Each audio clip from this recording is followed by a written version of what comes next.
Mwanzo tutawaambia wale ambao ni viongozi wa kisiasa ambao wana tabia ya kuwaita mama zetu, wake zetu, dada zetu kwenda kwenye maeneo mbalimbali. Kwa njia hizo tutawaomba hususan wale ambao viongozi wa kisiasa ambao ni Waislamu, ndio imekuwa ni wajibu zaidi kuzungumza nao na kuwapa nasaha kwamba njia ya kufanya kampeni ziko nyingi, lakini isiwe ni masala ya kuwakubalia au wao kuwaambia kwa njia aina yote kwamba watoke mabarabarani, magoma aina mbalimbali.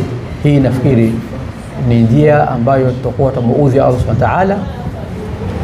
Naam Sheikh Abdul. Nasema sijui utazungumza nini kuhusu tatizo kubwa hili ambalo limejitokeza na mara nyingi hujitokeza wakati wa siasa, lakini zamani ilikuwa tatizo kama hili halishuhudiwi na watu wa dunia nzima, lakini hivi sasa kuna hizi social media ya wakati wa siasa, wake zetu, mabinti zetu wakati wanapohudhuria kwenye mikutano ya wanasiasa wanajitokea waziwazi na kuimba barabarani, hali ya kuwa wamevaa nusu uchi. Labda utalizungumza vipi swali kama hili? Bismillahirrahmanirrahim. Alhamdulillah rabbil alamin wa salatu wa salamu ala sayyidil mursalin wa ala alihi wa sahbihi ajma'in. Hakika hii mada aliyozungumza Imam Abu Bushrem ni hasara kubwa kwa wale ambao wanaofanya vitendo kama hivyo, na nao ni vitendo ambavyo kama alivyosema mara zote zatokea wakati wa kupiga kura au wakati wa kampeni kabla ya kura. Na Mtume Muhammad sallallahu alaihi wasallam ameka wazi ya kwamba yule mwenye haya tayari ana nusu ya imani. Sasa hii yaonyesha wazi ya kwamba wale wanawake ambao wako tayari kwenda barabarani au mahali popote ambapo mwisho itatokea kwenye social media wakawa wanakwenda kinyume na Uislamu, hiyo inaonyesha wazi kwamba imani zao ziko chini sana. Na hili jambo tunataka tuanze kujilaumu sisi wenyewe mwanzo kama bababa au wanaume kwenye familia.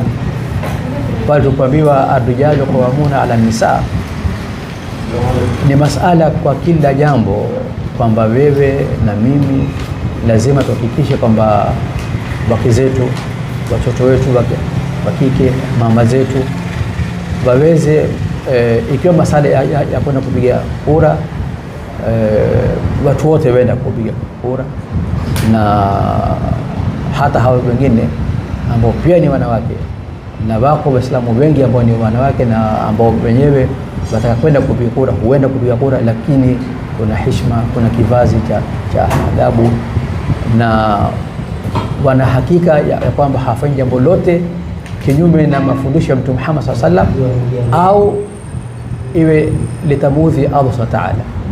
Sisi tutakuwa nafasi hino kama viongozi wa dini kuwapa nasaha wale ambao mwanzo tutawaambia wale ambao ni viongozi wa kisiasa ambao wana tabia ya kuwaita mama zetu, wake zetu, dada zetu kwenda kwenye maeneo mbalimbali. Kwa njia hizo tutawaomba hususan wale ambao viongozi wa kisiasa ambao ni Waislamu, ndio imekuwa ni wajibu zaidi kuzungumza nao na kuwapa nasaha kwamba njia ya kufanya kampeni ziko nyingi, lakini isiwe ni masala ya kuwakubalia au wao kuwaambia kwa njia aina yote kwamba watoke mabarabarani, magoma aina mbalimbali.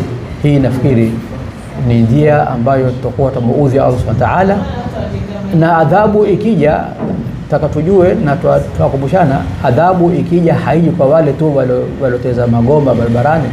Adhabu ikishuka itatuathiri sote kwa pamoja, ingawa tukienda mbele ya hisabu kwa Allah Subhanahu wa Ta'ala, wale ambao hakufanya watakuwa mbali, wale waliofanya watakuwa mbali. Lakini kwa nini liwe hilo? Basi tutatoa nasaha wakati wa kampeni umeshaanza.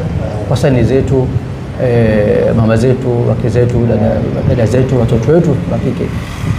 Fanyeni kampeni kwa njia ambayo ya kumridhisha Allah Taala, msiende kinyume na dini yenu ya Uislamu. Na viongozi wa kisiasa hapa naswaha wajaribu sana wao vile inavyowezekana, basi waweke kwenye hali ambayo ni batatoka kwenye haya na itawafanya wawe hawana imani. Tunashukuru sana ndugu yetu Imam Abu Sharem kwa kazi anayoifanya. Hii ni dawa peke yake, asione kwamba yafanya ni masala ya social media. La, hii ni dawa.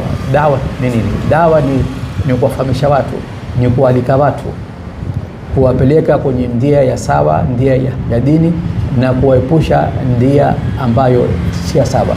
Ndipo tukasifiwa sisi Waislamu kwamba kuntum khaira ummati ukhrijat linnas, lakini ta'muruna bil ma'ruf wa tanhauna 'anil munkar ila akhir aya. Sifa ya kwamba sisi ni umma bora kuliko umma wote, lakini kuna mambo mawili kabla sifa hajafika: kuamrisha mema na kukataza maovu. Ndio yetu Imam Abu Sharem anaoifanya usiku na mchana, mbali harakati za khairi za fi sabilillah. Mimi binafsi mara kwa mara namuombea Mwenyezi Mungu ampe umri, ampe afya, ampe moyo wa kuendelea na jambo, ampe abakie na ile njia yake ya kufanya fi sabilillah kwa ikhlas na kwa imani mpaka leo. Mwenyezi Mungu amjalie mpaka siku ya Kiyama aendelee hivyo hivyo inshallah. Shukrani. Jazakallahu khair. Mwenyezi Mungu nawe pia Mwenyezi Mungu akupe umri tawil, tuendelee kufaidika. Amin. Manake mimi nimefuata mkondo wenu. Nilipokuja 1999 Ustadh Khattab alinitukua akanileta baraza akanitupia kwenye mikono yenu. Hasa pale ndo nilisoma mambo mengi, mambo ya kusaidia jamii. Kwa hivyo ni katika matunda yenu pia. Fakir kwetu. Amin inshallah. To get more videos of Abu Sharem, don't forget to subscribe, like and share. May Allah guide and bless the person who shares the videos.